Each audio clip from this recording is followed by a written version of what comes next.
Welcome back mga idol! Sa video na ito ay ating matutunghayan ang sci-fi thriller movie na Shattered. Nag-uumpisa ang movie kay Chris, isang negosyante at gumagawa ng kanyang pang-araw-araw na gawain sa kanyang bahay sa Montana.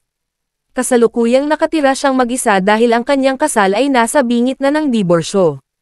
Bigla siyang tinawagan ng kanyang asawa, si Jamie, para ipaalala sa kanyang pirmahan ang papeles ng divorce. Mukhang ayaw siyang pakawalan ni Chris, pero huli na ang lahat. Kahit na ipinahayag niya na ibebenta niya ang kumpanya, malinaw na sinabi ni Jamie na magpapatuloy na siya dahil masyadong nakatuon si Chris sa kanyang kumpanya sa lahat ng oras, at hindi niya binibigyan ng prioridad ang asawa at anak. Nang gabing iyon, pumunta si Chris sa isang malapit na grocery store para bumili ng ice cream. Hindi inaasahan, nakasalubong niya ang isang basang babae na nakasuot ng dilaw na jacket na humihingi ng gabay sa pagbili ng alak. Pagkatapos, ipinakilala niya ang sarili bilang Sky.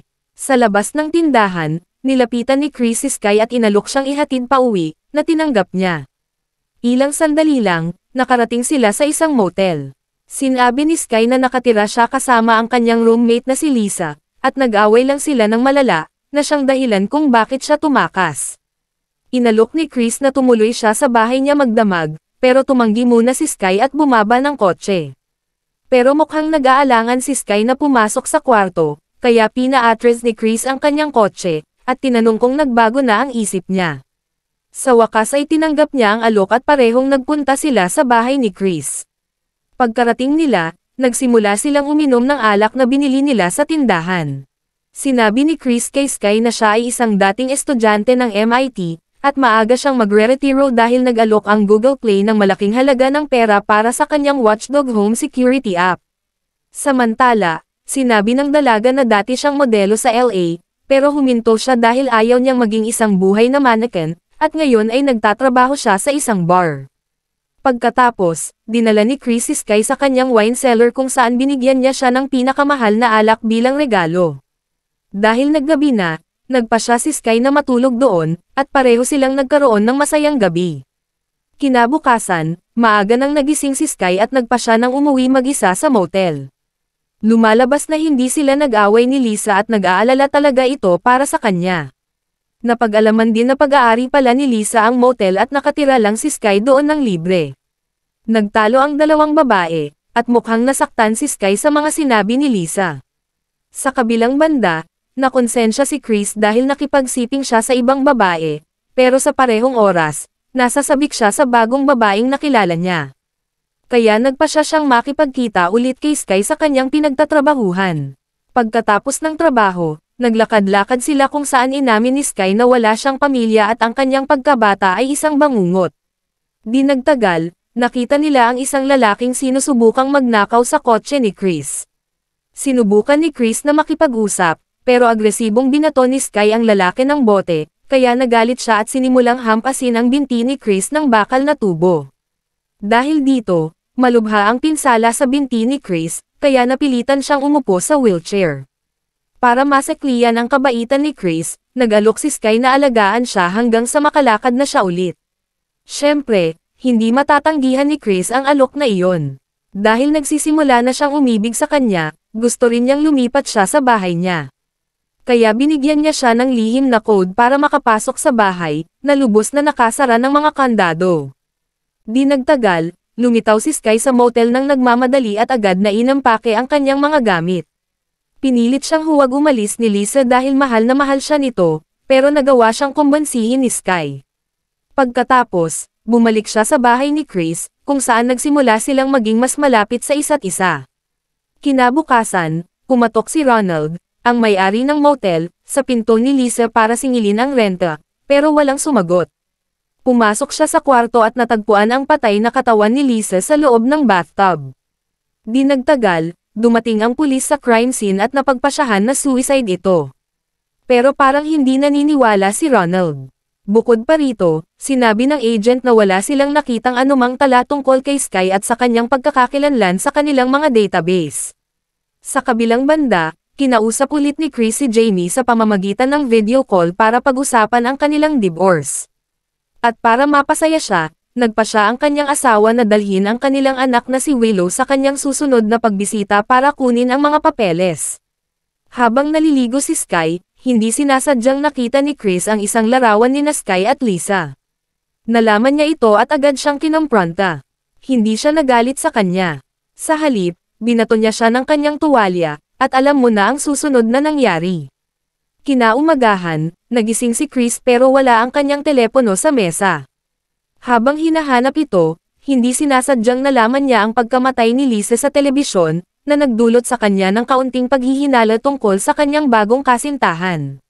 Mas naguluhan pa siya nang makita niyang nakabalik sa bahay si Lisa na may dala-dalang isang timba ng pritong manok at kumain ng husto. Lumapit si Chris at ipinaalam niya sa kanya ang tungkol sa pagkamatay ni Lisa, pero mukhang wala naman siyang pakialam.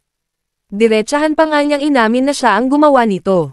Nakakagulat, inamin niyang sinadya niyang tumira kasama si Lisa sa nakalipas na 2 buwan para maobserbahan ang mga kilos ni Chris, gamit ang kanyang teleskopyo mula sa isang napaka-estratehikong lokasyon. Ibig sabihin, hindi sinasadya ang kanilang unang pagkikita sa grocery store. Dahil sa galit at pagkakanulo, sinabi ni Chris na umalis siya. Pero wala siyang magagawa dahil nasa kontrol na niya ang bahay. Dahil nasa kanya na ang telepono ni Chris, tinali siya sa kanyang wheelchair at inamin na pera lang ang gusto niya. Dahil ayaw ibunyag ni Chris ang password ng kanyang bank account, tinorture siya ni Sky sa pamamagitan ng pagbabarena sa kanyang nasugatan na binti. Samantala, naglilinis si Ronald sa kwarto ni Lisa nang hindi sinasadyang matagpuan niya ang teleskopyo. Tiningnan niya ito at nalaman niyang nakatutok ito sa bahay ni Chris, kung saan ginagawa ni Sky ang kanyang mga gawain. Bumalik sa bahay, nagtagumpay si Sky sa paglipat ng lahat ng pera ni Chris sa kanyang bank account.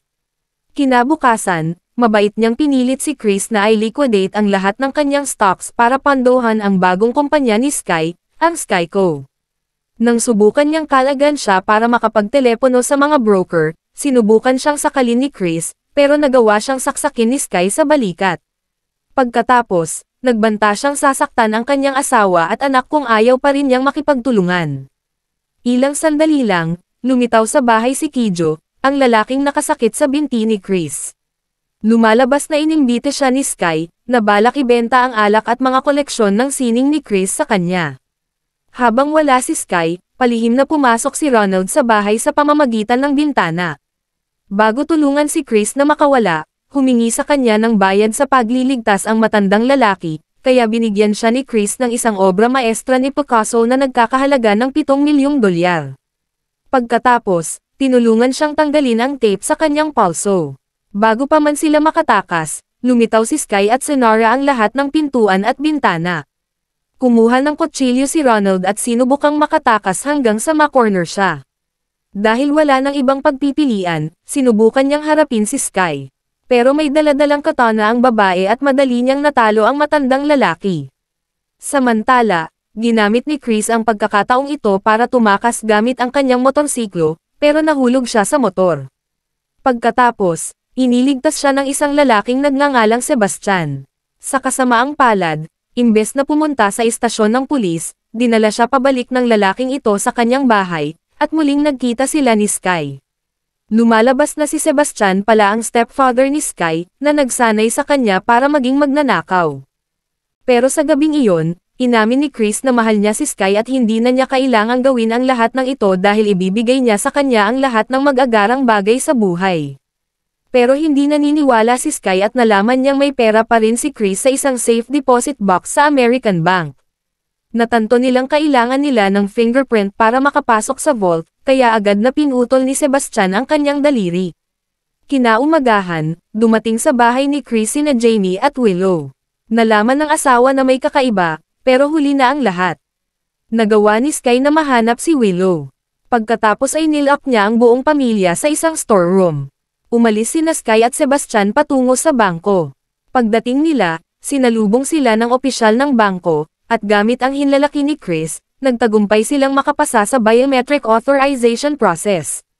Sa kasamaang palad, nang buksan nila ang vault, lumalabas na inilipat na ni Jamie ang lahat ng pera sa ibang lugar. Agad silang bumalik sa bahay. Sa wakas, natanto ni Chris na may vent sa loob ng kwarto, kaya hiniling niya kay Willow na gumapang palabas ng kwarto para buksan ang pinto mula sa labas. Pagkatapos ma-input ni Willow ang passcode, dumating sa bahay ang psycho couple para patayin si Chris.